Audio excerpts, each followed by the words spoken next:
आगामी 22 जनवरी को होने वाले अयोध्या में श्री राम लला की प्राण प्रतिष्ठा को लेकर पूरा देश श्री राममय हो गया है। अयोध्या में 16 जनवरी से ही यह कार्यक्रम प्रारंभ हो गया है, जिसको लेकर पूरे देश के मंदिरों में पूजा पाठ, भजन कीर्तन से लेकर भंडारा तक शुरू हो गया है। इसी बाबत शनिवार को भागलपुर के बूढ़ानाथ मंदिर में एक प्रेस वार्ता का आयोजन किया गया। आयोजन के दौरान बूढ़ानाथ मंदिर के महंत ने बताया कि 22 जनवरी की सुबह बूढ़ानाथ मंदिर में 108 पुजारी के द्वारा हनुमान चालीसा का पाठ किया जाएगा। उसके बाद शहर में राम, लक्ष्मण, सीता और हनुमान की शोभा यात्रा निकाली जाएगी। शोभा यात्रा कार्यक्रम के बाद मंदिर प्रांगण में लोक कलाकारों द्वारा भजन कीर्तन का कार्यक्रम होगा और भव्य भंडारे का आयोजन किया जाएगा। बूढ़ानाथ मंदिर के महंत ने बताया कि इस बार 500 वर्ष बाद फिर से ऐसा संयोग बना है कि हम लोग एक साल में 2 बार दीपावली मना रहे हैं। वहीं इस बार बूढ़ानाथ मंदिर मैदान में विशाल रावण दहन कार्यक्रम आयोजित किया जा रहा है।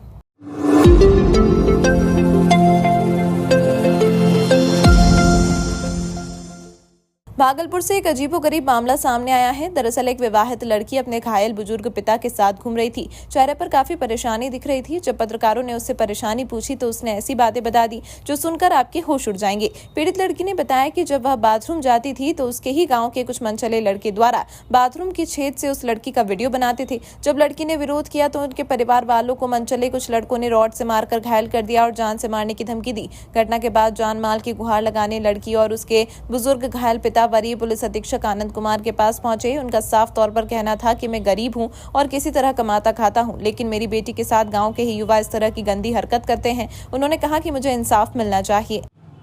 पिताजी को हम नहाने के लिए जा रहे थे, वही बराबर अच्छंदा करके रखे हैं हॉल जैसा करके, वहीं से उसका बड़े वाला बेटा झांकते थे।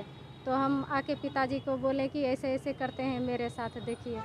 तो उसमें जो ईंट सब जो ढका था, पिताजी ने लाठी से मार के वो लड़का वीरेंद्र साहु का बेटा अरुण कुमार मार के हटा दिया और हमको देखने लगा और वीडियो बनाने लगा। यही बोले तो घर में घुस के वीरेंद्र साहु का बेटा रड से मारे हैं पिताजी को और मेरे पति को और हमको भी मारे। रोड पर ले जाकर रोड जी थाना गए थे, वहाँ कुछ भी सुनवाई नहीं हुआ। पिताजी को बताएं। ये जो है नहाने के टाइम में ये गया वहाँ, तो हम घास के लिए चले गए थे। वहाँ से आए घास लेकर को, तो इनके साथ बकवास हो रहे थे।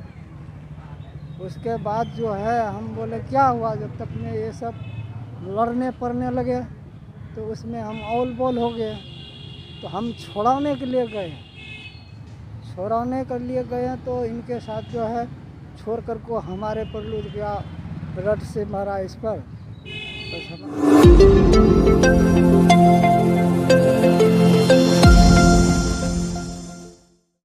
बिहार में सियासी हलचल के बीच जदयू विधायक गोपाल मंडल ने कहा है कि अगर नीतीश कुमार बीजेपी के साथ जाते हैं तो उनका राजनीतिक वजूद खत्म हो जाएगा, पब्लिक के नजर में गिर जाएंगे। नीतीश कुमार बीजेपी में जा ही नहीं सकते। गोपाल मंडल ने कहा कि लालू बड़े भाई हैं, नीतीश छोटे और तेजस्वी भतीजा है। राजद और जदयू चुंबक की तरह सट गए हैं, अलग होने का सवाल ही नहीं होता। गोपालपुर से जदयू विधायक गोपाल मंडल ने कहा है कि वो पीएम मोदी को नहीं जानते। उन्होंने कहा कि नरेंद्र मोदी कहां से आए हैं हमें नहीं पता, गुजरात के सीएम थे तब नाम सुना था। उन्होंने कहा कि सीएम नीतीश कुमार शालीनता से बात करते हैं, जबकि पीएम मोदी वैसे नहीं है। जदयू विधायक ने कहा कि मोदी जी स्क्रीन पर देखकर भाषण देते हैं, वह सिर्फ अपने चक्कर में लगे हुए हैं। अडानी अंबानी से काम नहीं चलने वाला। सीट शेयरिंग के सवाल पर गोपाल मंडल ने कहा कि 24 जनवरी के बाद ये सब कुछ फाइनल हो जाएगा। हम लोग अभी कपूरी जयंती में लगे हुए हैं।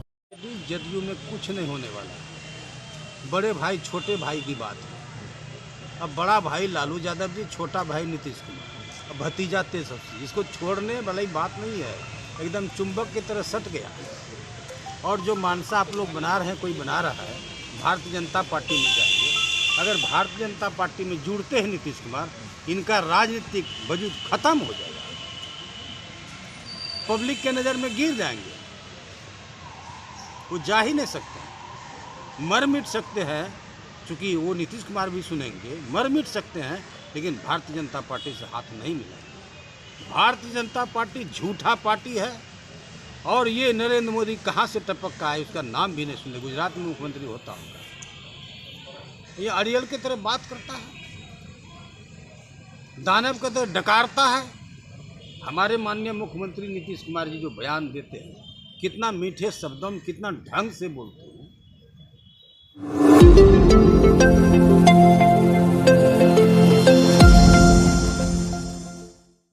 बिहार की पूर्व मुख्यमंत्री जननायक कर्पूरी ठाकुर की जयंती 24 जनवरी को पटना में मनाई जा रही है, जिसको लेकर सूबे के हर जिले में खासी तैयारी देखी जा रही है। इसी बाबत आज भारतीय जनता पार्टी भागलपुर इकाई की ओर से भी इस कार्यक्रम को सफल बनाने के लिए एक अहम बैठक रखी गई, जिसमें भागलपुर इकाई के दर्जनों पदाधिकारी व कार्यकर्ता मौजूद थे। भारतीय जनता पार्टी के भागलपुर जिला अध्यक्ष संतोष शाह ने बताया कि जननायक कर्पूरी ठाकुर की 99वीं जयंती को लेकर हम लोग कई मुद्दों पर कार्यकर्ताओं के बीच वार्ता कर रहे हैं। यहाँ से हजारों की संख्या में हम लोग पटना पहुंचेंगे और इस कार्यक्रम को सफल बनाएंगे। वहीं भाजपा की प्रदेश महिला पैनलिस्ट डॉक्टर प्रीति शेखर ने कहा कि इस कार्यक्रम को जनता दल यूनाइटेड अपने कब्जे में लेना चाहती है, लेकिन हम लोग ऐसा बिल्कुल नहीं होने देंगे। एक तरफ जहां कर्पूरी ठाकुर को जनता दल यूनाइटेड वाले गलत करार देते थे, अब जनता दल यूनाइटेड खुद महान हस्ती की जयंती मना रहे हैं। दुगनी खुशी इस बात को लेकर है कि सभी दल के लोग उनकी जयंती मना रहे हैं। यह एक पिछड़ी जाति के नेता थे, उनके चलते राज्य में कई अहम कार्य हुए हैं जिसे भुलाया नहीं जा सकता। प्रेस वार्ता के दौरान भाजपा भागलपुर इकाई के दर्जनों पदाधिकारी व कार्यकर्ता मौजूद थे।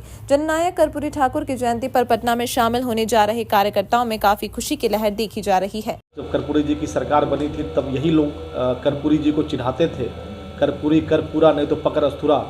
ये लोग आज कर्पूरी भक्त बन बैठे हैं। तो जो पिछड़ों को जिन्होंने सम्मान दिया है, आज भी जो वर्तमान सरकार है मोदी जी का, उसमें 27 ऐसे मंत्री जो ओबीसी समाज से हैं, जिसमें 19 अति पिछड़े समाज से हैं। तो पिछड़ों को सबसे ज़्यादा सम्मान, और सबसे बड़ी बात है कि भारतीय जनता पार्टी ने जो प्रधानमंत्री बनाया है वो पिछड़े समाज से है, और गरीब का बेटा और उस गद्दी पर बैठा है, तो इन लोगों को पच भी नहीं रहा है। आज तरह तरह के आरोप, तरह तरह के उन पर गालियों को देने का काम जो है ऐसे सभी लोग कर रहे हैं। तो ऐसे समय में कर्पूरी जी प्रासंगिक हैं, क्योंकि कर्पूरी जी को भी यह सारे यातनाओं को झेलना पड़ा था, सुनना पड़ा था। आज मोदी जी भी पिछड़े के लोग हैं, लेकिन जो इन पर जितनी भी गालियां दी जा रही हैं, वो कहते हैं कि जो पत्थर मुझ पर फेंके जाते हैं उन पत्थरों को जमा कर हम विकास की सीढ़ी बना रहे हैं। तो मोदी जी सकारात्मक सोच के लोग हैं, इसीलिए कर्पूरी जी की सच्ची श्रद्धांजलि देने का काम भारतीय जनता पार्टी करेगी और बड़ी संख्या में लोग जाएंगे। बाकी जवाब देने के लिए जनता है, उनको जवाब मिलेगा।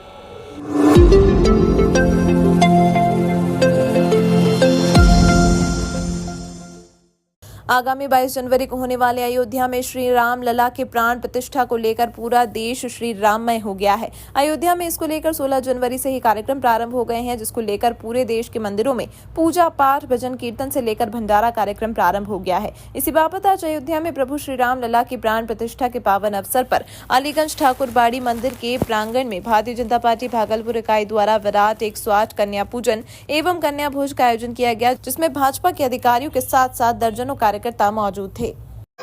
आज तो हमको बहुत खुशी हो रहा है कि आज 108 कन्या का सौभाग्य मिला है पूजन करने के लिए। ऐसे 9 साल से तो मैं व्रत करती थी, निर्जला 9 कन्या को जमाती थी, लेकिन आज 108 कन्या का सौभाग्य मिला है, ये बहुत बड़ी खुशी थी।